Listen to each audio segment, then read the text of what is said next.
This is Jesse Austin with Wisconsin Rapids Community Media. I'm here with my co-host Carla Lenk of the Service Corps of Retired Executives, or SCORE, and we're here with another episode of Community Business Matters. So our guests today are Jan and Carol Tully of Stoney Birch Studio here in Wisconsin Rapids, and this is a slightly different format from our typical programs because our previous guests have been individuals who are new to the world of entrepreneurship. Jan and Carol are getting ready to wind down their business after more than 25 years of success, and we want to learn more about their business and how they work through SCORE to get their business established. But first I'll have my co-host Carla talk a little bit more about SCORE, because Jan and Carol got their business started going through that program.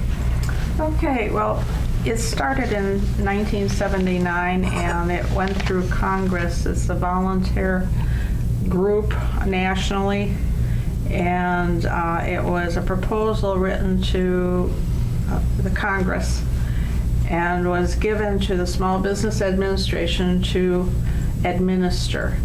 And we are supposed to try and help businesses, whether they are startup or whether they are existent but may have some problems, and also saying congratulations to a long business career. Because I happened to go into your business about 2-3 years ago, and I talked to Jan, and he said, "Oh, SCORE, oh, that's what started my business."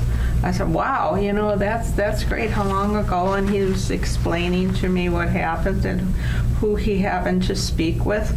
And I said, "That's great, And then it kept in the back of my mind, this is a SCORE person, a business that worked with SCORE that was very successful. I would be interested in why you named it Stoney Birch, and also the story behind it on how you started. So Jan, I'm going to open it to you.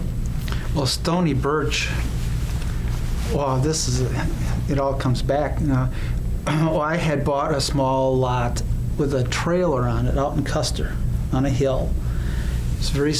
It was a very stony lot, and off the end of the trailer was big all windows, and off of that was a birch tree with these big boulders. And I thought, Stoney Birch would be a great spot to call this. And so I had bought it, and it had a garage, and it wasn't livable, but it had a foundation, it had a basement under it. So I thought, well, maybe we could work this out, and I got a good buy on it. We planted a birch tree in front of the house, and the birch tree died.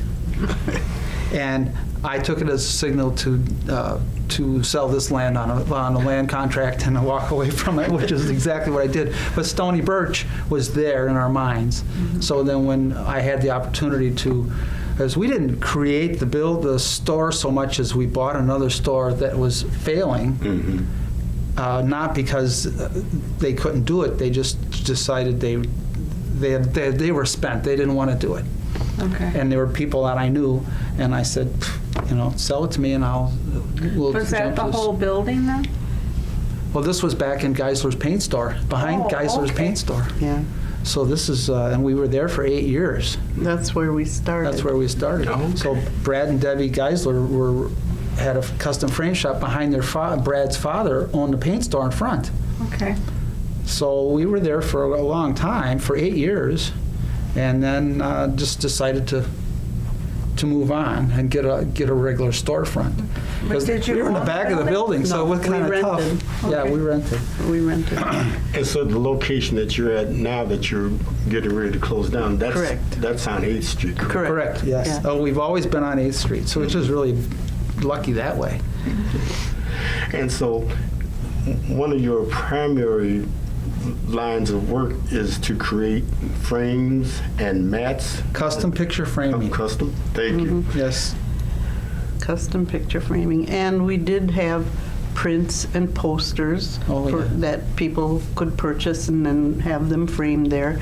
And my artwork, my oil paintings, were there. So it was a combination of custom framing and small gallery. Now, at the time, Carol and I had, between us, well over 20 years of custom framing experience. Okay. And we were actually working in a gallery setting, and we got married together. We worked together and then ended up getting married and then leaving to do this. Okay. And I liked it a lot more because it was a smaller mom and pop type thing where I could know my customers and design with them and do the framing, and we make a great team. So that's half the battle of this is being a husband and wife, and being a successful business in a successful business arrangement. You have to be on the same level with the people you're involved with. So Carol and I, this was a natural for us. That's why we got married, basically. SCORE was a big help in setting our goals, telling us how to do a business plan, not to get frustrated with different banks, how to set up a board. Mm-hmm. So you had people that would help influence your decision making. They were really very good at it. They did everything but put money on the table for us. We were not I couldn't do that, but they were really a big help. It gave us a lot of confidence. Yes. As a matter of fact, our business plan was, we had never made a business plan. We studied up on it, and we put together a business plan, and being in the industry already, it was a big help. We knew all the distributors, so we could get a lot of information. And the banks we went to that refused us all said the same thing, the best business plan they'd ever seen. Really? We were really impressed with that, but they didn't. Well, we had. But that's the thing is, they told us not to worry about it. You'll find a bank that'll help you out. And there was a lot to learn. A lot of sales tax forms, registration of the name form. You name it, there was always something besides the normal bills from suppliers and utilities and telephone. But there was a lot of behind the scenes paperwork that had to be done. Carol did all that. And I did. I worked the counter, worked with people. I did design. I helped design. She helped design and frame, but she did the paperwork, the bill paying, the taxes, the keeping track of all this stuff. And as the years went by, she got better at it, and she would stop in the middle of the day and be recording stuff for the taxes later on instead of having to dig all that up later. But she learned as she went. She did all this from scratch. She'd never done it before. I was amazed at how well she did it. I think you just brought up a good point, because as I said earlier, this program generally deals with individuals who are just getting started in the business. So I'm glad that you went into detail about all the work that goes into creating an enterprise like this, and the paperwork that's involved. Oh, and yeah. Everybody gets excited about what they want to do. I've gone through this myself. Everybody gets excited about what they want to do as a independent business person, but they don't focus on all the stuff that goes on behind the scenes. It's not just a matter of buying product and putting it on the shelves and dusting it and making it look pretty and selling it. It's all the back room paperwork. It's phenomenal, and you better be prepared to do it. It was fun for us because we ate it up, because the creativity part of it was so special, and that's what I'm going to miss. That's the biggie for me is I can have a customer walk in the door I've never seen before, and my goal is to have that customer as comfortable as possible. And you have to work the counter. You have to be able to put people at ease, and then learn. Some people want to be led. Mm-hmm. Some people want to lead. Some people are in the middle, and it takes a while to get them comfortable and have them trust you, and so you can start pulling design ideas out and picking their brain a little bit, and it's fun. But it got to where years would go by, and Carol and I would have trouble with somebody. I would ask Carol, well, let's see what Carol says, and she'd come out of the back room and help. And it was, people would come in later and go, it was almost like good cop, bad cop thing behind the counter, because we would argue back and forth, and they would just stand back and watch us. And we always came up with something special that they liked. And sometimes people would be more in need of a woman's touch. And some people just thought, oh, only a man could make this final decision. It's funny. You don't realize that until you do this enough time. Psychology involved. It's amazing. And sometimes, good or bad, but sometimes when you had a week of difficult psychological situations, it was quite tiring. Oh gosh, yeah.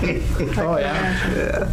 That's what I was happy that you, when I mentioned that you created Frames and Mess, that you both of you were quick to say custom, because this is not just a cut and paste sort of situation. No. It is a very personalized. It's very personal, and talking. You're having a conversation. You're laughing and just having a special time with the people you're designing with. That you cannot do digitally on the computer. You're going to pick colors and you're going to pick sizes, and it's very sterile. I mean, the mom and pop aspect of this, it goes well beyond mom and pop. That just covers a small range of you. It's so encompassing, all encompassing. And it's just fun. And even if people, well, that's a little too high price or what, you can give them options.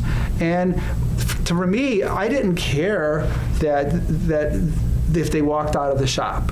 But if they walked out of the shop with my card in their hand and they were smiling, that's what the guy did. Never let somebody walk. I would actually chase people out to the parking lot if they weren't happy and talk to them some more. Because I didn't want that person to go across the street and say anything negative about my store. Right. That's very important. I do have a story about your custom work. Every Sunday I think of you. Carol, I didn't meet you, but I had talked to Jan. And our church was doing some remodeling. That would have been about 2005, 2006. And someone in the area, another pastor, found these old prints in the basement, and he shoved them over to our church. And our pastor was fairly young, and he says, I really like this, but they're in awful condition. And so he took them over to Jan, and Jan redid them, and they're in the church now. So they're, it's the... it's in the foyer of the church. No, they go all around the entire church. They're the Stations of the Cross. Yeah. Oh, the Stations of the Cross. Right. Okay. Yeah, they're beautiful. I don't know how you did them, but they're in a domed plastic, I think, or plexiglass maybe. Might be plexiglass, yeah. And it's really beautiful. I'm sure that you had to clean them because they had been in the basement of another church for years. And it turned out to be a beautiful thing to observe and to rescue these poor there's so many. That's another I wish we'd thing. have kept a scrapbook. Yeah, that's another thing. We would do these oddball things. Like people would call, I have this oil painting. It's so dirty. My grandfather smoked and it's all yellow. Can you clean it? Well, I never had any real training in cleaning oils, but I read up on it. Yeah, bring it in. And they'd come to pick it up. Oh my gosh, it's got color to it. Otherwise, it's all yellow from nicotine. And even fixing little porcelain statues. Because I had a sculpture class at Layton, and I learned how to handle plaster of Paris and clay and whatnot. And then you put a new piece wherever it was chipped and then repaint it. So I had my fingers in a lot of different little projects. Oh, it pays to have a custom frame shop and be married to somebody who can paint. Yeah. It's a biggie because some people will like a frame, but they don't like the color. And if it's the right kind of frame, I got a wife that paints. Okay.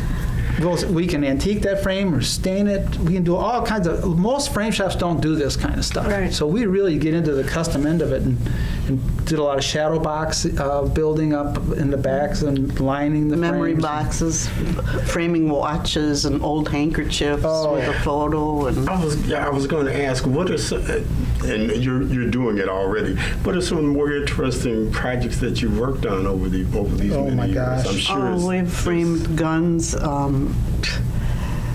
We framed a goat skin once. It was huge, huge.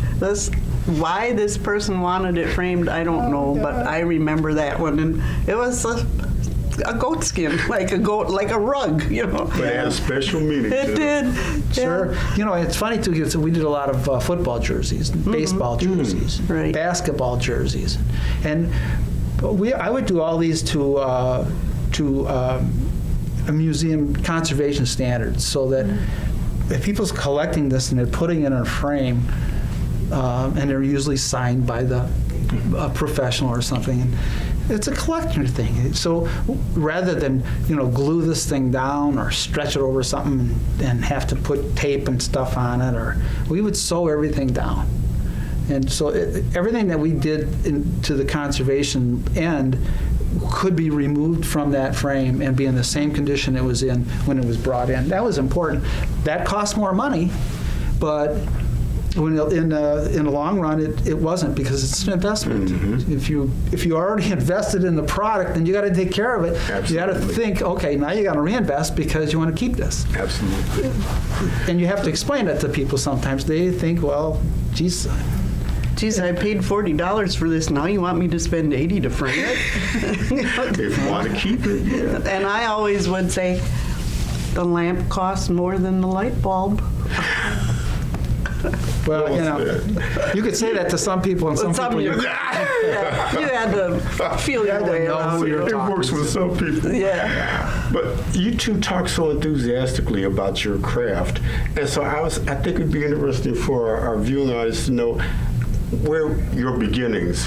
What's your background, Carol? My background? I grew up near Lake Wazeecha here in Wisconsin Rapids. We was a family of 6 children, and I was more or less into nature.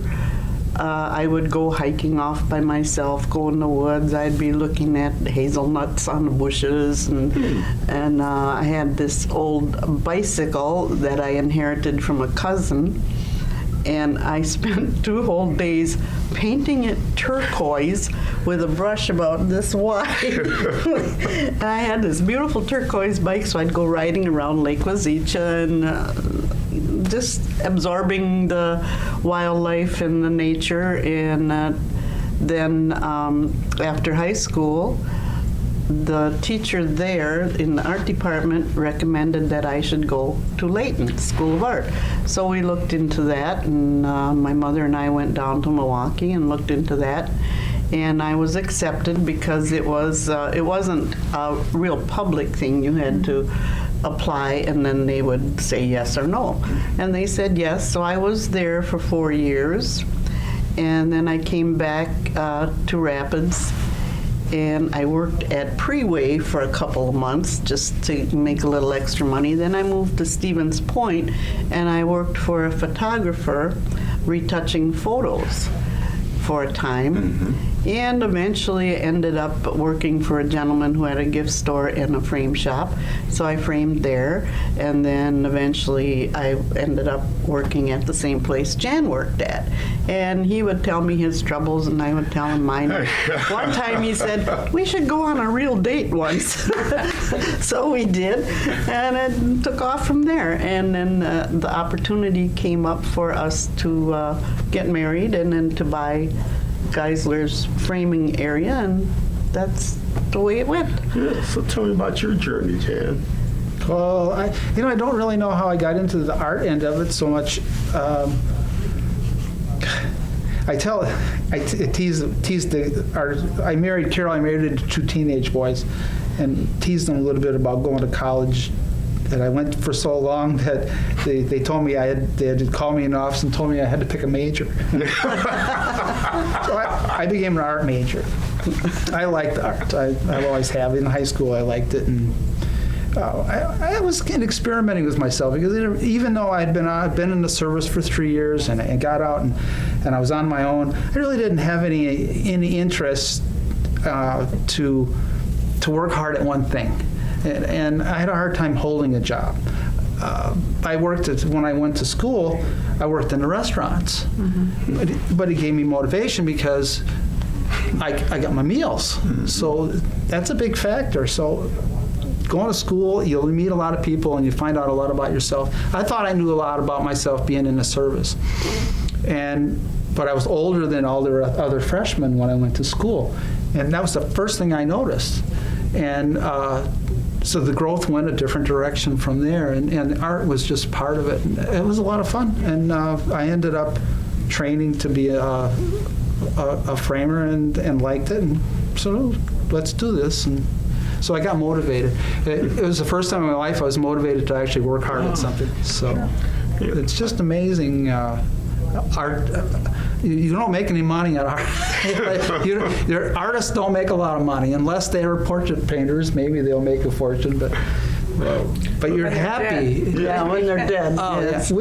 Being happy in your life as you live it is more important than chasing that doggone dollar around. It really is. Your passion for what you do, it just emanates. We love that. I am very afraid that come March 1st, if I walked out of that store for the last time, I will be devastated because I don't know what I'll do with all that juice that I have to work with people and enjoy it. What I do and the designing and the putting it together and everything is so cool, and it's gone. It's just like, I don't know how people can put their whole career in a cardboard box and walk out to their station wagon and drive home, and that's their retirement. And here, we're taking 2 months to try to get rid of stuff to retire, and that's building up a lot of momentum in me. Carol has to talk me down because I just get too worked up. What am I going to do with this or with that? All that glass, all that mat board, blah, blah, blah. Well, are you going to move some of this to your home? Or? No. That's people come in and think we're going to do this at home. It's not going to happen. No, we don't have room for it. There's a lot of equipment involved in custom framing, and our house isn't built to handle that. Plus, a lot of, I would say almost all of your suppliers will not sell to someone working out of their home. They want you to have a storefront because it's simply not fair, because the person who's working out of the home has no overhead and can absolutely slash prices. The guy in the store has all the overhead. He can't compete with that. He goes out of business. So, we'll be finished. I'll have a lot to do. I think I'll just send Jan fishing. He's very adept at tying flies. Beautiful flies for fly fishing. And I thought he could give lessons to do that. And you have a teaching gift as well. Right. I have 2, I'll call them students, although they're older ladies. I have 2 of those at the moment, 1 day a week. And I have 3 or 4 more people lined up wanting to get lessons, so I may pursue that. Plus, the local art teacher here told me about teaching at the assisted living places in Stevens Point, so that's something I may look into. I'm sure I'll be busy. Now, where do you do this teaching, in your home? Yes, I have a studio there that with all the paints and lights and easels, and so we're pretty set that way. Jan has he has what I call his lair. Probably should be his lure, because he goes in there and he's got all his fly tying supplies there, shelves and shelves of furs and feathers and a little vise to tie everything, and he goes in there and I go in my studio and we create. That's an art form as well. It is, yes, it is. So, Carla, did you have any other? No, I'd be interested in talking to you both in 2 years. No, see if we're insane. I'm sure that folks may not realize it now, but I think that at some point people are going to start missing having people with your skills. Oh God! People come in the shop, community. Just in tears that we're leaving. I'm really? Not everybody, obviously, but it just has to happen once or twice before you realize, geez, these people are serious. Yeah, some of them are really upset that we're retiring. It's funny. I put that sign out front, January 1st. We're closing. End of February. And do you know, in the first 9 days in January, I had more work brought to me than I had all of December. And December is supposed to be our busiest month. That's remarkable. Well, those People are the just people dug that stuff have out been, of- procrastinating. Oh, Right. everybody had a story. Oh, this is from 8 years ago. I've been sitting on this. Why? Where were you when I needed you? That's very. a nice way that's- to go out. Yes, it is. So March 1st, you're out completely. Right. Yeah. Well, hopefully we'll see how this one works out. Jan and Carol, this has been a very enjoyable half hour because, as I said before, the joy that you have in your work is so palpable. People can feel it coming from you. So, wish you the very best. Thank you very much. Thank you, and thanks, SCORE. Congratulations on the many years of success that you had with that. Yeah, SCORE. Thank you, SCORE. They steered us in the right direction. And This was supposed to happen because stumbling into SCORE wasn't something I just opened a phone book and looked up. I didn't know anything No. about it. So it happened. That's part of the procession that brought us to where we are. That's pretty cool.